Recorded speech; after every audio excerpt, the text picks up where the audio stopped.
Last episode was chaos.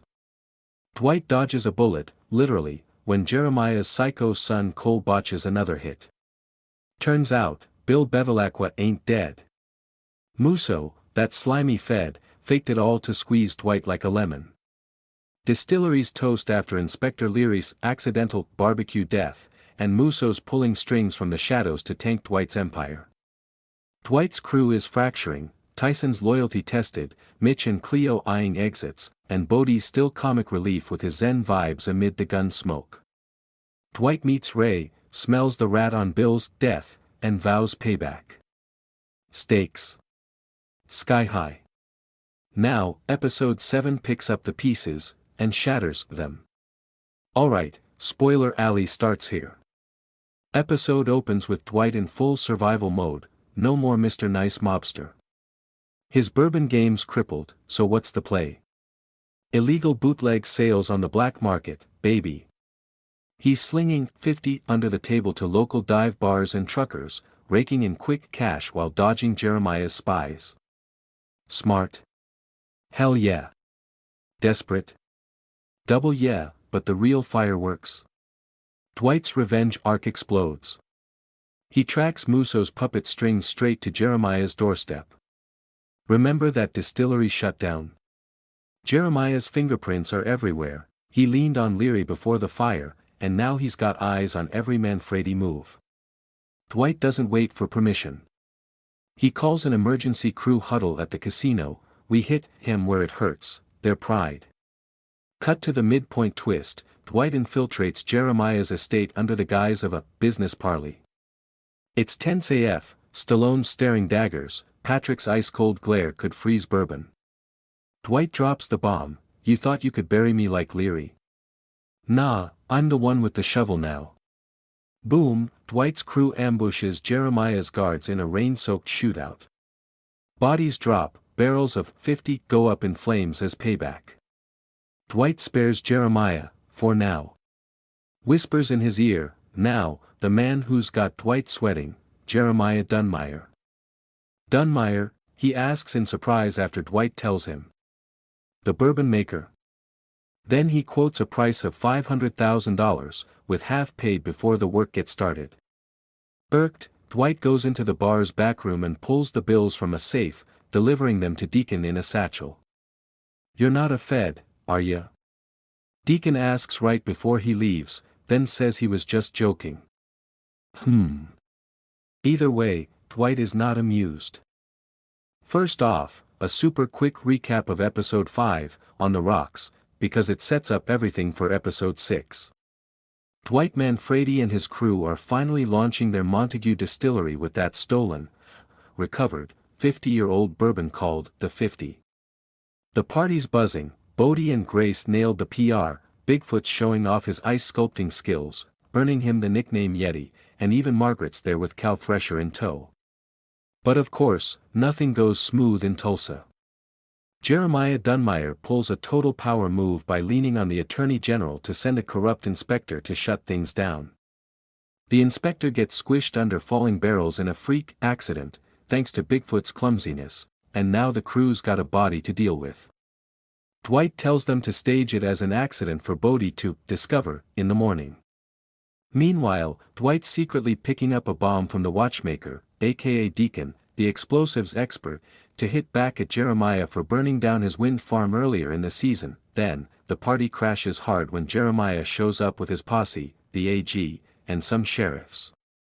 They destroy a barrel of the precious bourbon, brag about ruining Dwight's rep, and walk out like they own the place. Tensions peak when Bill Bevilacqua confronts Dwight about shady dealings and suspicions of betrayal. Dwight pulls a gun on him, but Bill calls his bluff and leaves, only to get swarmed and arrested by federal agents at a stoplight. Boom, episode ends on that cliffhanger. On screen, key images or text bullets of recap points. Now, what can we expect in episode 6? Tack. Let's break it down scene by scene, no holding back. Spoiler alert, this EP's all about loyalty tests, a brutal ambush, and Dwight facing his past in the most OG way possible. The episode builds to Dwight cornered in an abandoned oil rig, Jeremiah and Cole closing in, Musso's feds circling like vultures. Dwight's bleeding out, flashing back to his prison days with Pops, the OG reference. He calls in a favor from an unlikely ally, Bill Brewer, who hates Jeremiah more. Boom, a hail of gunfire from Brewer's boys turns the tide. But the real gut punch? Tina walks in on Dwight mid-deal, gun in hand, and whispers, "It's over." Does she pull the trigger? Trailer cuts to black on her finger trembling. She doesn't shoot, it's a fake-out to force Dwight legit. But Cole escapes, setting up episode 4's manhunt. This ending screams, family first, forcing the general to evolve or die. Jeremiah made it clear in the premiere that he was going to be an obstacle, burning down Theo's country manse, with him in it, as revenge for selling his distillery to Dwight. And in the true manner of someone used to having things their way, Jeremiah isn't subtle about who was to blame. His goons brag about it in public. He and Cole show up at Theo's funeral. The whole thing's a theatrical message to Dwight, a way to compel him to take the money, 3 times what he paid, that Jeremiah is offering for the distillery. But Dwight doesn't take kindly to threats, and he's no fool either. If Jeremiah is offering that much for a distillery that hasn't turned a profit in years, there has to be a reason. The clue's in the title, The 50. Cleo reveals that Theo was sitting on a batch of 5-decade-old vintage bourbon that can fill 250 bottles at thousands of dollars a pop. Jeremiah knew it existed, but not where. It's the profit payload that Dwight needs to justify the risks associated with the booze business, and it's a compelling enough fortune to sway Bill to get in on the action to help with distribution. Even Cal Thresher, now a gubernatorial candidate, is reluctantly in Dwight's pocket, there to smooth over any complications with a few political favors should the need arise. That it feels like a win, but is it really? Tulsa King Season 3, Episode 2 reintroduces all of these key players but makes it very clear that they can't be relied upon. Bill is still on conspiratorial terms with Vince back in New York, whose takeover of the Invernizzi family seems to have backfired, and Cal would just as soon have Dwight killed as work with him. And everyone seems to know that Jeremiah means business. He's a credible threat, and he has no shortage of targets he can lean on to hurt Dwight. He sends Cole and some goons after Mitch, and while that ambush backfires, it proves he's willing to take action. Cole also seems to target Spencer at the end of the episode, who may prove a weak link. Then there's Bodie, whose lust for revenge is preventing him from making peace with Bill's men, and Tyson's father, Mark, whose reluctant agreement to fix the distillery's pipes might count as collusion as far as someone like Jeremiah is concerned. What I'm curious about, at least for now, is how all these major players and conflicting allegiances can all fit together into a coherent season.